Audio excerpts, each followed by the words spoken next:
আসসালামু আলাইকুম। আবৃত্তি করছি পল্লীকবি জসীমউদ্দীনের লেখা ফুটবল খেলোয়াড় কবিতাটি। আমাদের মেসে ইমদাদ হক ফুটবল খেলোয়াড়, হাতে পায়ে মুখে শত আঘাতের ক্ষতে খ্যাতি লেখা তার। সন্ধ্যাবেলায় দেখিবে তাহারে পটি বাঁধি পায়ে হাতে, মালিশ মাখিছে প্রতি গিঁটে গিঁটে কাত হয়ে বিছানাতে। মেসের চাকর হয় লবে যান সেক দিতে ভাঙা হাড়ে, সারা রাত শুধু ছটফট করে কেঁদে কেঁদে ডাক ছাড়ে। আমরা তো ভাবি 6 মাসের তরে পঙ্গু সে হলো হায়, ফুটবল টিমে বল লয়ে কভু দেখিতে পাব না তাই। প্রভাত বেলায় খবর লইতে ছুটে যায় তার ঘরে, বিছানা তাহার শূন্য পড়িয়া ভাঙা খাটিয়ার পরে। টেবিলের পরে ছোট বড় যত মালিশের শিশিগুলি, উপহাস যেন করিতেছে মোরে ছিপি পড়া দাঁত তুলি।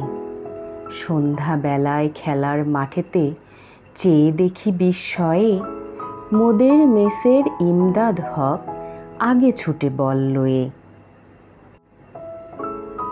বাম পায়ে বল ড্রিবলিং করে ডান পায়ে মারে ঠেলা, ভাঙা কয়খানা হাতে পায়ে তার বজ্র করিছে খেলা। চালাও চালাও আরও আগে যাও, বাতাসের আগে ধাও, মারো জোরে মারো গোলের ভিতরে, বলেরে ছুঁড়িয়া দাও। গোল গোল গোল, চারিদিক হতে ওঠে কোলাহল কল। জীবনের পণ মরণের পণ, সব বাধা পায়ে দল। গোল গোল গোল, মোদের মেসের ইমদাদ হক কাজী, ভাঙা দুটি পায়ে জয়ের ভাগ্য লুটিয়া আনিল আজি।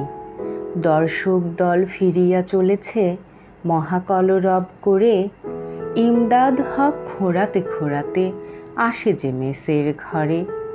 মেসের চাকর হয়রান হয় পায়েতে মালিশ মাখি, বেঘুম রাত্র কেটে যায় তার চিৎকার করি ডাকি।